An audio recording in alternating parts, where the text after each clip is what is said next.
بسم اللہ الرحمن الرحیم باب فی احکام الاذان والاقامہ،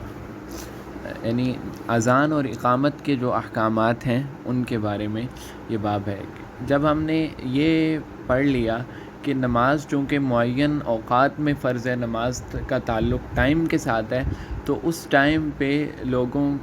کے باخبر ہونے کے لیے پھر اللہ تعالیٰ نے یہ طریقہ مشروع قرار دیا کہ تاکہ لوگوں کو پتہ چل جائے کہ نماز کا ٹائم ہو گیا ہے۔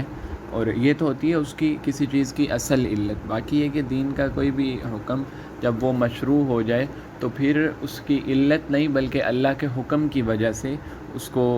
سر انجام دیا جاتا ہے۔ تو اصل علت تو یہی ہے کہ تاکہ لوگ اس پر منتبہ ہوں اور اذان سنتے ہی اپنے دیگر کام کاج چھوڑ کے چلے آئیں۔ لیکن اگر کوئی یہ کہتا ہے کہ نہیں میرے موبائل میں ٹائم موجود ہے، مجھے اذان کے وقت اذان کا خود سے ہی پتہ چل جاتا ہے، تو لہٰذا آج کل اذان نہیں ہونی چاہیے، تو یہ درست نہیں ہے۔ اور دوسرا یہ ہے کہ آج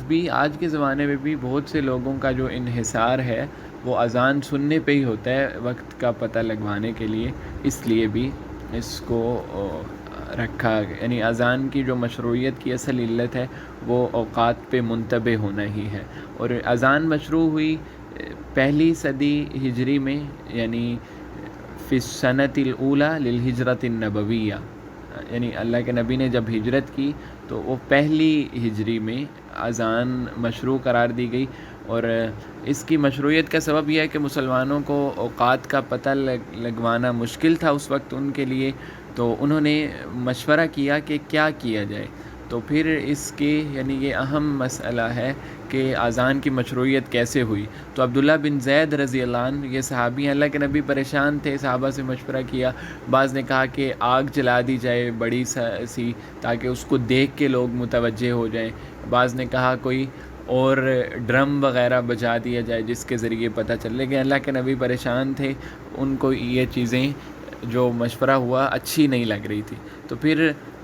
خواب میں حضرت عبداللہ بن زید ہیں، اور بھی چند صاحب ہیں، عمر رضی اللہ عنہ کا نام آتا ہے، ان کو یہ خواب میں یہ آواز، یہ جو کلمات ہیں یہ سکھلائے گئے، انہوں نے اللہ کے نبی کو آ کے بتلایا، تو اللہ کے نبی نے اس کو مشروع قرار دیا۔ اور پھر اس کے بعد قرآن مجید نے بھی اسی کی تقریر کر دی، یعنی اسی کی تثبیت کر دی، جیسے یا ایھا الذین آمنوا اذا نودی للصلاۃ، اے ایمان والو جب نماز کے لیے تمہیں بلایا جائے، تو نماز کے لیے بلایا اذان کے ذریعے ہی جائے گا، وَإِذَا نَادَيْتُمْ إِلَى الصَّلَاةِ، جب تم بلاؤ نماز کی طرف۔ اس سے یہ بھی بہت بڑا اشارہ ملتا ہے کہ جو لوگ کہتے ہیں کہ قرآن کو خود سے سمجھ لینا چاہیے، قرآن کے الفاظ سے ہی، حدیث کی بالکل ضرورت نہیں ہے۔ اب جو چیزیں حدیث میں ہیں قرآن میں کسی جگہ پہ الگ سے تذکرہ نہیں ہے کہ جیسے اقیموا الصلاۃ، تو یہی کوئی ایسا حکم ہو کہ تم لوگ اذان دیا کرو، لیکن اللہ کے نبی نے حدیث میں مشروع قرار دیا اذان کو، تو اللہ تعالیٰ اپنے نبی کی بات کو خود قرآن مجید میں ذکر کریں، گویا کہ یہ عمل ٹھیک ہے کہ اذا نادیتم الی الصلاۃ، جب تم نماز کی طرف بلاؤ وغیرہ وغیرہ۔ اور اذان اور اقامت ان کے مخصوص الفاظ ہیں جس میں ذکر ہے، اور وہ جو یہ کہتے ہیں یہ عقیدہ ایمان کے لیے جو الفاظ ہیں بہت زیادہ جامع ہیں، تو ان سے پہلے سب سے پہلے ہم اللہ اکبر کہتے ہیں، یہ تکبیر کے الفاظ ہیں، ان کے ذریعے اللہ تعالیٰ کی جلال، اللہ تعالیٰ کی عزت کو بیان کیا جاتا ہے، پھر اللہ تعالیٰ کی وحدانیت کو بیان کیا جاتا ہے، اشہد ان لا الہ الا اللہ، پھر اللہ کے نبی کی رسالت کا ثبوت ہوتا ہے اشہد ان محمد الرسول اللہ کے ذریعے، پھر نماز کی طرف بلایا جاتا ہے حی علی الصلاۃ جو دین اسلام کا ستون ہے، پھر حی علی الفلاح یعنی کامیابی اور نعمتوں کے بقا کی طرف دعوت دی جاتی ہے، پھر آخر میں پھر تکبیرات کہی جاتی ہیں اللہ کی وحدانیت، اللہ کے جلال، اللہ کی عظمت پہ دلالت کے طور پہ، پھر اینڈ پہ لا الہ الا اللہ، یہ جو کلمہ اخلاص ہے اور اللہ کے نبی کا فرمان ہے کہ افضل الذکر لا الہ الا اللہ، کہ سب سے بہترین ذکر لا الہ الا اللہ ہے، اس سے اذان کو اینڈ کر دیا جاتا ہے، اور اس کلمے کی بہت زیادہ فضیلت ہے۔ اور پھر احادیث میں مؤذن کی بہت زیادہ فضیلت آئی ہے کہ وَأَنَّ الْمُؤَذِّنِينَ أَطْوَلُ النَّاسِ أَعْنَاقًا يَوْمَ الْقِيَامَةِ، گردن کا لمبا ہونا ایک حد تک یہ ویسے ہی خوبصورتی کی علامت ہے، تو اللہ کے نبی فرما رہے ہیں کہ جو مؤذن لوگ ہیں وہ قیامت کے دن ممتاز ہوں گے، یعنی ان کی گردنیں لمبی ہوں گی، گویا کہ اللہ کی طرف سے ایک اعزاز ہوگا ان کے لیے۔ اور اذان اقامت جو ہے یہ فرض کفایہ ہے، ہر ایک انسان پہ اذان دینا ضروری نہیں ہے جیسے نماز پڑھنا، بلکہ کسی بھی مسجد میں کسی ایک نمازی نے اذان دے دی تو وہ سب کی طرف سے ادا ہو جائے گی. لیکن اگر کوئی بھی اذان نہیں دے رہا پورے سیکٹر میں، پورے شہر میں، تو پھر وہ سارے گناہگار ہوں گے. ایسا نہیں کرنا چاہیے. اور یہ اسلام کے جو شاعر اسلام ہے ظاہری، ان میں سے ہے. اور مردوں کے لیے اذان ہے حضر میں، سفر میں، 5 نمازوں کے لیے. جو نماز اذان کو چھوڑیں گے تو ان سے کہتے ہیں قتال کیا جائے گا، یعنی ان کو قہراً اور جبراً مجبور کیا جائے گا کہ شاعر اسلام میں آپ لوگ سستی نہیں کر سکتے، اذان دینی ہوگی. اور مؤذن کی جو صفات ہیں ان میں سے یہ ہے کہ اس کی آواز اونچی ہو. آج کل تو وہ مائک وغیرہ آ گیا، تو اچھی آواز ہو اور وہ امین ہو، اس لیے کہ لوگ اس کے کہنے پہ نماز پڑھیں گے، اس کے کہنے پہ روزہ کھولیں گے، روزہ افطار کریں گے، سحری کریں گے. تو لہٰذا اس کو امین ہونا چاہیے اور وقت کا پتہ ہو. یہ نہ ہو کہ امین تو بہت ہے لیکن یہ ہے کہ روزانہ ہی بابا جی کو غلطی لگ جاتی ہے اذان دیتے وقت. ایسا ہی بھی نہ ہو، یعنی وقت کو جاننے والا ہو، اس کے بعد اذان دے. اور اذان کے جو 11 کلمات ہیں، کما کان بلال یؤذن به بحضرت رسول اللہ صلی اللہ علیہ وسلم دائما. اس میں کسی کا کوئی اختلاف نہیں کہ اللہ اکبر اللہ اکبر یہ جو ہماری اذان ہے ہر طرف ہوتی ہے. اس کے 11 کلمات ہیں، یعنی 4 دفعہ اللہ اکبر اور پھر 2 دفعہ اشہد ان لا الہ الا اللہ اشہد ان محمد رسول اللہ، 2 دفعہ حی علی الصلاح، حی علی الفلاح. اور یہ یعنی ٹوٹل جو ہیں یہ 11 نہیں 15 15 جملتاً، یعنی 15 کلمات ہیں. تو ان سے اذان پوری ہو جاتی ہے. اور مستحب ہے، مناسب ہے کہ وہ اذان کے الفاظ کو آرام سے کہے. یعنی یہ فرق ہونا چاہیے اذان اور اقامت کے درمیان. اقامت کو تھوڑی سی حدر کے ساتھ کہے، یعنی تیز تیز کہے، اور اذان کو آرام سے دے. اور پھر اس میں یہ جو ساری چیزیں ہیں کہ بلند آواز سے ہو، انگلیاں اپنے کانوں میں دے، یہ بھی اذان کے لیے سنت ہے. اور اسی طرح حی علی الصلاح حی علی الفلاح کہے تو دائیں بائیں دیکھے، اور یعنی حی علی الصلاح کی طرف دائیں جانب اور حی علی الفلاح کی طرف دفعہ بائیں جانب. اور فجر کی اذان میں خاص طور پہ الصلاۃ خیر من النوم کہے 2 دفعہ، اس لیے کہ یہ سونے کا وقت ہوتا ہے. اور کہہ رہے ہیں کہ ولا تجوز زیادت علی الفاظ الاذان باذکار اخری، یعنی اذان سے پہلے اور مختلف قسم کے الفاظ دینا، کہ اعوذ باللہ پڑھنا، بسم اللہ پڑھنا، درود شریف پڑھنا اذان سے پہلے، اذان کے بعد. یا آج کل یہ چیزیں سننے کو مل جاتی ہیں کئی جگہ پہ کہ نماز کا وقت ہو چکا ہے، تشریف لے آئیے. تو یہ وہ تو اذان میں یہ ساری چیزیں آ گئی ہیں، لہٰذا ان کی الگ سے ضرورت نہیں ہے، اس لیے کہ اللہ کے نبی کے زمانے میں ایسا ہوا نہیں کرتا تھا. باقی اعوذ باللہ بسم اللہ پڑھنا، درود شریف پڑھنا، اس کے لیے الگ سے جو بندہ جتنا بھی پڑھے، لیکن کسی خاص عبادت کے ساتھ اس کو ملا دینا جس سے یہ لگے کہ یہ بھی اس کا باقاعدہ حصہ ہے، اس سے منع کیا گیا ہے. اور اس کے بعد یہ ہے کہ فَكُلُّ مَا يَفْعَلُ غَيْرَ الْأَذَانِ الثَّابِتِ عَنْ رَسُولِ اللَّهِ، کہ جو بھی کوئی اذان کے علاوہ الفاظ میں اضافہ کرے یا کمی کرے جو اللہ کے نبی سے ثابت نہیں ہے، فَهُوَ بِدْعَةٌ مُحَرَّمَةٌ. بدعت کی کئی اقسام ہیں، تو اس میں یہ ہے کہ یہ محرمہ بدعت ہے، اس سے اجتناب کرنا چاہیے، اس کو نہیں کرنا چاہیے. اور اس کے بعد ہے جی کہ اذان وقت سے پہلے دے دینا درست نہیں ہے، اس لیے کہ اذان مشروع اس لیے ہوئی ہے کہ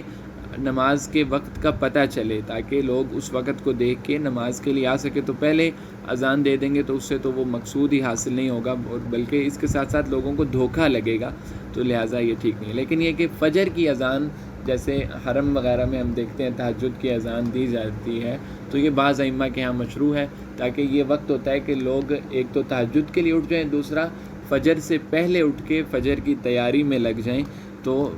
لیکن یہ کہ اس کے باوجود اگر کسی نے فجر کا وقت داخل ہونے سے پہلے فجر کی اذان دی، جس کو تہجد کی اذان کہہ دیتے ہیں عرف میں، اس کے بعد دوبارہ فجر کی اذان دینا ضروری ہے، تاکہ لوگ اس پہ اپنے جس نے روزہ رکھنا ہے وہ کھانا پینا بند کر دے، اور فجر کی سنتیں جس نے پڑھنی ہیں وہ پڑھ لے. تو یعنی فجر میں ایک بعض ائمہ کے ہاں یہ ہے کہ ایک اذان اگر پہلے بھی دینا چاہیں تو دی جا سکتی ہے. اور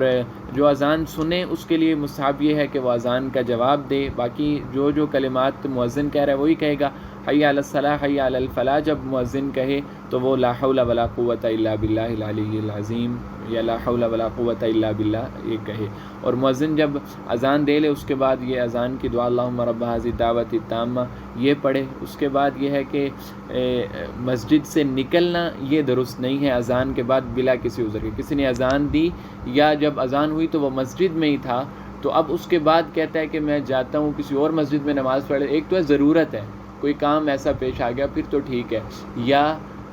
کسی نے کہا کہ چلو یار ابھی ٹائم ہے، میں 2 منٹ میں کوئی بڑا ضروری کام ہے ہو کے دوبارہ آنا ہوں، اس لیے کہ اللہ کے نبی کا فرمان ہے کہ جب اذان ہوتی ہے تو شیطان بھاگ جاتا ہے، تو پھر وہ شیطان سے مشابہت لازم نہ آئے، بلکہ انسان اذان ہو جائے تو بس مسجد کی طرف ہی جائے، اور اگر موجود ہے مسجد میں تو پھر وہیں پہ رکا رہے۔ اور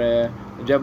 یہی کہہ رہے ہیں کہ مؤذن جب اذان دے اور انسان بیٹھا ہو تو پھر اب اس کے لیے کھڑا ہونا فوراً ایسے جیسے بھاگ کے چلے جانا یہ ٹھیک نہیں ہے، تاکہ شیطان کے ساتھ مشابہت لازم نہ ہے۔ اور مسلمان کے لیے مناسب یہ ہے کہ جب اذان سنے تو ضروری ہے کہ وہ مسجد کی طرف متوجہ ہو جائے اور باقی سارے اعمال کو چھوڑ دے، اس لیے کہ اللہ تعالیٰ نے ان لوگوں کی تعریف کی ہے کہ فی بیوت اذن اللہ ان ترفع ویذکر فیہا اسمہ، کہ اللہ کے گھروں میں اس کا ذکر بلند کیا جاتا ہے، اور ایسے لوگ ہیں اللہ کی مخلوق میں کہ جن کو ان کی تجارت، ان کا خرید و فروخت کرنا اللہ کے ذکر اقامت صلاۃ سے پیچھے نہیں کر دیتا، غافل نہیں کر دیتا، بلکہ وہ اپنے کاروبار، اپنی پڑھائی، اپنے جتنے بھی دیگر معاملات ہیں ان کے باوجود اقامت صلاۃ کی جانب وہ متوجہ رہتے ہیں۔ اور اس کے بعد اقامت کے الفاظ یہ حنابلہ کے ہاں 11 الفاظ ہیں، باقی احناف کے ہاں جیسے اذان ہے ویسے ہی اقامت ہے، اور صرف 2 کلمات قد قامت الصلاۃ زیادہ ہیں، تو اذان کے 15 کلمات ہیں وہ سب کے ہاں سیم ہے، تو وہ یہاں پہ احناف کے ہاں 17 ہو جائیں گے، حنابلہ کے ہاں 11 ہیں، یعنی اس میں ائمہ کا اختلاف ہے اقامت میں کافی سارا، بعض کے نزدیک 17 ہیں، بعض کے نزدیک 11 ہیں، 13 بھی ہیں شوافی کے بعض اقوال میں غالباً۔ اور اس میں کہتے ہیں کہ ترسل کا کوئی ضرورت نہیں ہے، یعنی اقامت کو تیز حدر ہونا چاہیے، اقامت میں جلدی سے پڑھے، اور اذان کو آرام سے پڑھے، اور اس لیے اور اقامت کے لیے جو مؤذن ہے وہ امام کے اشارے کے بعد، یعنی جو مکبر ہے تکبیر پڑھے گا، اقامت کہے گا، وہ امام کی اشارے سے کھڑا ہو، مطلب یہ ہے کہ یہ نہ ہو کہ ابھی امام صاحب آئے نہیں تو وہ یہ، یعنی جب امام کا لوگ انتظار کرتے تھے نماز کے لیے اور متعین ہوا کرتا تھا، آج کل تو مساجد میں وہ ٹائم فکس ہوتا ہے اور ضرورت کی وجہ سے وہ ٹھیک ہے، تو اس لیے یعنی کہ آپس کے مشورے سے ہو کہ یہ ہمارا اذان کا اقامت نماز کے کھڑے ہونے کا وقت ہے، تو یہ نہ ہو کہ ابھی امام صاحب جنہوں نے نماز پڑھانی ہے وہ آئے نہیں تو مقیم صاحب پہلے ہی اقامت کہنا شروع ہو گئے ہیں، ایسے نہیں، بلکہ آپس کے مشورے سے، آج کل جیسے ٹائم فکس ہے تو اسی ٹائم پہ ہو، پہلے نہ ہو، تاکہ لوگوں کو پتہ ہو وہ سارے جماعت میں شریک ہو سکیں۔ لأن الاقامۃ منوط وقتها بنظر الامام، اس لیے کہ جو اقامت ہے اس کا جو وقت ہے وہ امام کے ساتھ اٹیچ ہے، فلا تقام الا باشارته، تو لہٰذا وہ امام کے اشارے کے بغیر نہ ہو۔ یا یہ بھی اس کو کہا جا سکتا ہے کہ جس امام صاحب نے نماز پڑھانی ہے وہ ہو سکتا ہے ان کو ابھی دوبارہ وضو کرنا ہو تو وہ فکس ٹائم پہ کھڑا ہو جائے، تو ان کو یعنی پھر اس کا انتظار کر لینا چاہیے، تو یہ کہنا چاہ رہے ہیں اس باب میں۔ تو یعنی خلاصہ کلام یہی کہ ایک تو اس میں عبداللہ بن زید رضی اللہ عنہ کا جو وہ نماز اذان کی مشروعیت کا واقعہ ہے وہ ذہن میں ہونا چاہیے، باقی اذان کے جو الفاظ ہیں کسی کو اگر نہیں ہیں تو اس کو ذہن میں رکھ لیں، ایسے تو ہوتے ہی ہیں سب کے الحمدللہ، اور جو اذان کے الفاظ ہیں وہ 17 ہیں، 15 ہیں، یہ سب کے ہاں ہی ہے، اور اقامت میں اختلاف ہے، احناف کے ہاں 17، حنابلہ کے ہاں 11، اور اسی طرح بعض ائمہ کے اور بھی دیگر اقوال اس میں منقول ہیں۔